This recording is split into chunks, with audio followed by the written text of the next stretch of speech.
राधे।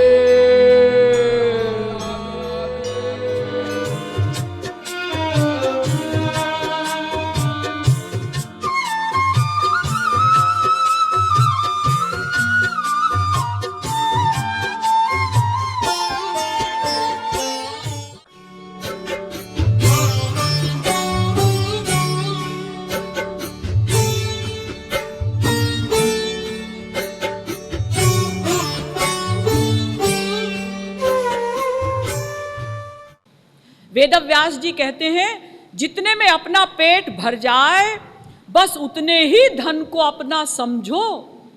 जो उससे अधिक धन को अपना समझता है सस्तेनो वो चोर है, दंड मरहति, उसे दंड मिलेगा।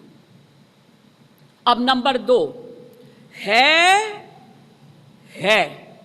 संसार के ऐश्वर्य भी हैं, फिर भी भगवान से प्यार है। ये कौन लोग होते हैं? शुचीनाम श्रीमतांगे हे योग भ्रष्टो भी जायते। गीता में भगवान कहते हैं जो योग भ्रष्ट जीव होते हैं। योग भ्रष्ट माने पिछले जन्म में 15 आना ईश्वर भक्ति वो कर चुके हैं, केवल 1 आना बाकी रह गया है। यानी 98% तक वो ईश्वर तक पहुंच चुके, थोड़ा सा रह गया है, उसको पूरा करने के लिए उनको जन्म लेना पड़ा। तो शुचि नाम श्रीमतांगे हे, पवित्र पैसे वालों के यहां उनका जन्म होता है। पवित्र पैसे वाले यानी जिनके यहाँ पवित्र ढंग की कमाई होती है और जिनके घर में संत महात्मा आते रहते हैं, ऐसे पैसे वालों के घर में योग भ्रष्ट जीव का जन्म होता है। तो है संसार के ऐश्वर्य रहते हुए भी वो उस ऐश्वर्य में आसक्त नहीं होते, उनका मन भगवान में रहता है। ऐसे लोग आपने देखे हैं? अगर नहीं भी देखे होंगे तो कहीं कहीं ऐसे लोग होते हैं। जैसे मीराबाई थी, एक राजा की लड़की और राजा के घर में ही उनका विवाह हुआ, फिर भी मन ईश्वर में ही रहता था। वो कहती थी, एरी मैं तो प्रेम दीवानी, मेरा दर्द न जाने कोय।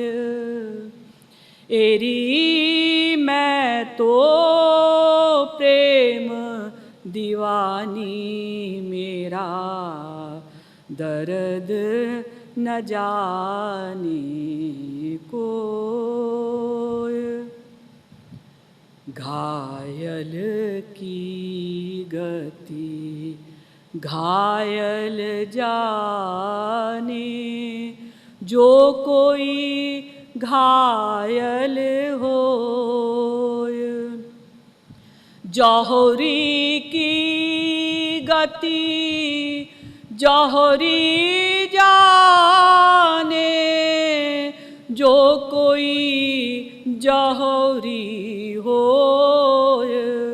एरी मैं तो प्रेम दीवानी, मेरा दर्द न जाने कोय। मीराबाई ने अपने देवर को भी कहा कि राणा जी मैं ना रहूंगी तोरी हट की। हे राणा जी, मैं तुम्हारी बात नहीं मानूंगी। राणा जी मैं ना रहूंगी तोरी हट की। महल दुमहले मोहे नहीं चाहिए, रेशम साड़ी पट की राणा जी, अब न रहूंगी तोरी हट की।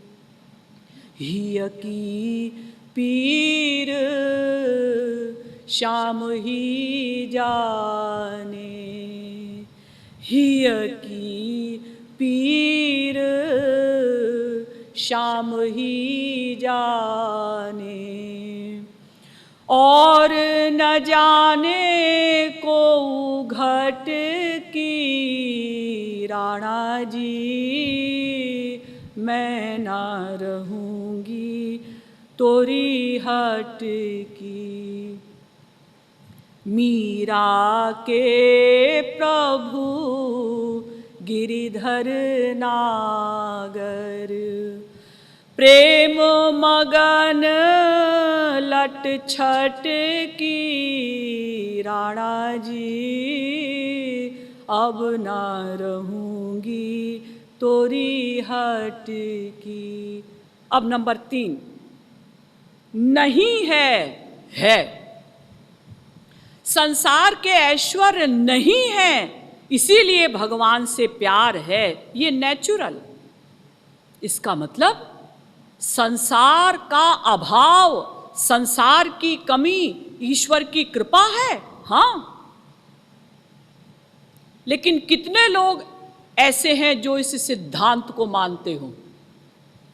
हम लोग तो ऐसा समझते हैं कि भगवान जब किसी पर कृपा करते हैं तो उसको करोड़पति बना देते हैं, जबकि भगवान भागवत में कहते हैं तम भ्रंशयामि संपद्भ्यो यस्य चेच्छाम्यनुग्रहम् यस्याहमनुगृह्णामि हरिष्ये तद्धनम शनैः।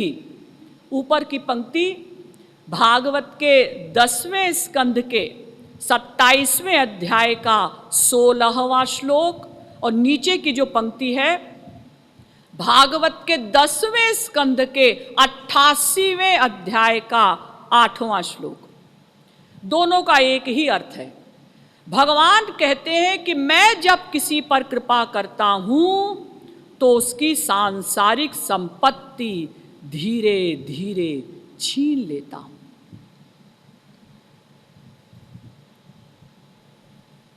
अब मो कहाँ बहकाय नाथ जनी।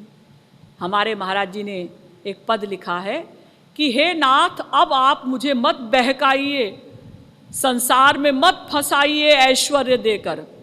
अब मो कहाँ बहकाय नाथ जनी, जिमि जननी निज शिशु ही खिलौनहि, जिमि जननी निज शिशु ही खिलौनहि, दय गृह काज ही जाय नाथ जनी। जिस प्रकार से एक माँ उसे घर के जब काम करने होते हैं तो बच्चे को खिलौने दे देती है, खेलता रहे तो मैं अपना घर का कुछ काम निपटा लूं। तो ऐसे ही महाराज आपने ये 5 प्रकार के खिलौने हमको दे दिए। ये जो संसार है ना, जड़ चेतन संसार, 5 प्रकार के खिलौने हैं।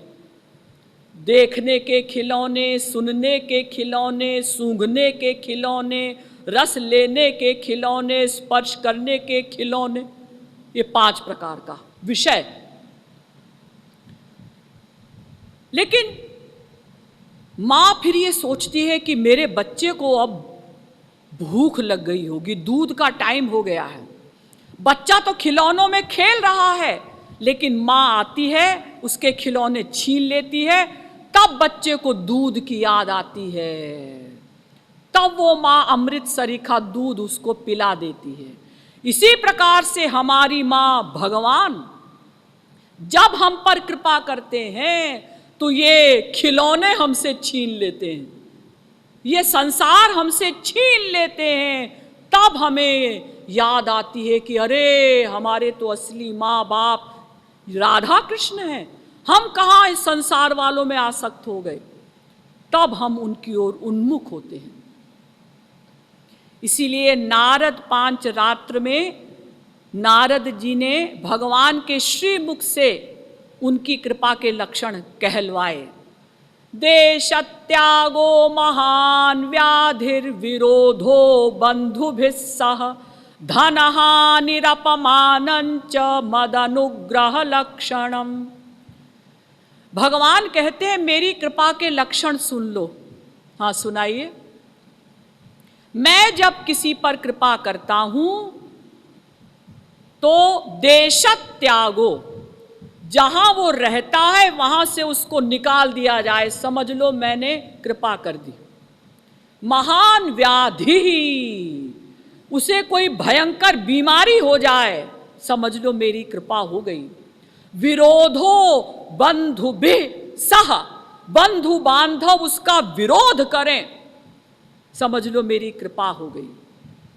धन हानि, पैसे की हानि हो जाए, ये मेरी कृपा है। अपमानन च, और ये दुनिया आपका अपमान करे तो भगवान कहते हैं ये मेरी कृपा है। इसीलिए बड़े बड़े संतों ने कहा कि सुख के माथे सिल पर, सुख के माथे सिल पर नाम ही ते जाए, और बलिहारी वा दुख की जो पल पल नाम रटाए। हमें ऐसा सुख नहीं चाहिए जिसमें हम भगवान को भूल जाएं। हमें तो वो दुख ही अच्छा लगता है कि जिसमें कम से कम भगवान की याद तो बनी रहती है। आपको पता है, एक बार नरसिंह मेहता के घर में चोरी हो गई। उनके यहाँ था ही क्या, थाली कटोरी गिलास, बस थोड़े से बर्तन थे, दो चार कपड़े थे, वो भी किसी ने चुरा लिए। तो नरसिंह मेहता खुशी में नाच रहे, भलुम थयुम भांगी जंजाल सुखे भजींशु श्री गोपाल। अच्छा हुआ चोरी हो गई, नहीं तो मुझे थोड़ी बहुत टेंशन रहती, ये सामान है ये सामान है। अब मैं निश्चिंत होकर गोपाल का स्मरण तो कर सकूंगा। इसका मतलब ये नहीं कि आप लोग आज अपने सब खिड़की दरवाजे खोल दें कि चलो चोर आ जाए चोरी करने के लिए तो ये भगवान की कृपा है, ये मतलब नहीं। मतलब ये है कि संसार का अधिक मिलना कोई ईश्वर की कृपा नहीं। लेकिन हम लोग इस सिद्धांत को नहीं मानते, इसीलिए हम लोग आरती गाते हैं ना, ओम जय जगदीश हरे, स्वामी जय जगदीश हरे, सुख संपत्ति घर आवे और कष्ट मिटे तन का। अगर इसकी जगह मंदिरों में ये गाया जाने लगे कि सुख संपत्ति सब जावे तो मंदिर कोई ना आवे, ये हम लोगों का ज्ञान है। हम अभी यही नहीं जानते कि ईश्वर की कृपा कहते किसको हैं। अब चौथे हैं नहीं है। संसार के ऐश्वर्य भी नहीं है, फिर भी भगवान से प्यार नहीं है। और कहते क्या है, अजी हमने इतना पूजा पाठ किया फिर भी भगवान ने हमको दुख दिए, इसलिए हम उनका भजन नहीं करेंगे। अरे तो आपने ऐसा सोचा क्यों कि प्रारब्ध के खिलाफ आपको कुछ मिल जाएगा? आपने जो पिछले जन्मों में पाप किए हैं उनका फल तो भोगना पड़ेगा ना। अवश्य में वो भोक्तव्यम कृतम कर्म शुभाशुभम, गरुड़ पुराण। अच्छे और बुरे कर्मों का फल तो भोगना पड़ेगा, भक्त भी भोगते हैं, प्रारब्ध सबको भोगना पड़ता है। लेकिन कुछ लोग ऐसे होते हैं कि थोड़ी बहुत पूजा करते हैं इस आशा में कि हमारा संसार ठीक ठीक चलता रहे, और अगर कुछ हानि हो गई तो भगवान की मूर्ति फेंक देते हैं, चित्र को फेंक देते हैं। अजी हम नहीं मानते भगवान को, हमको भगवान ने दुख दिए। तो देखिए, हमें संसार से विरक्त होना है। प्रश्न उपस्थित होता है कि वैराग्य कहते किसको है? विगत राग वैराग्य, यानी जिसका राग चला गया हो, राग से रहित होना, इसका नाम वैराग्य। राग माने अटैचमेंट, लगाव, प्यार। लेकिन जी हम कैसे समझें कि हमारा प्यार कहाँ है? इसका कोई सर्टिफिकेट तो है नहीं। हाँ, बड़ी सीधी सी परिभाषा है। देखिए, जिस वस्तु या व्यक्ति के मिलने में हमें जितनी मात्रा का सुख मिलता है, उस वस्तु या व्यक्ति में हमारा उतनी मात्रा का राग है, लगाव है, अटैचमेंट है। अब ये राग भी दो प्रकार का होता है, राग द्वेष। ध्यान दीजिएगा, राग भी दो प्रकार का, राग द्वेष, यानी अनुकूल भाव से अटैचमेंट, प्रतिकूल भाव से अटैचमेंट, यानी दोस्ती से प्यार, दुश्मनी से प्यार। आप कहेंगे दुश्मनी से भी प्यार होता है? हाँ, जो तरीका, जो साधना, जो फल दोस्ती से प्यार करने का, वही तरीका, वही साधना, वही फल दुश्मनी से प्यार करने का। इसीलिए भागवत में कहा गया, गोप्यः कामात् भयात् कंसो द्वेषात् चैद्यादयो नृपाः। भागवत के 7वें स्कंध के 30वें अध्याय का पहला श्लोक। कुछ गोपियों ने भगवान श्री कृष्ण से काम भाव से प्यार किया, उनको भी भगवान मिले। हाँ, जित देखूं तित श्याममयी है।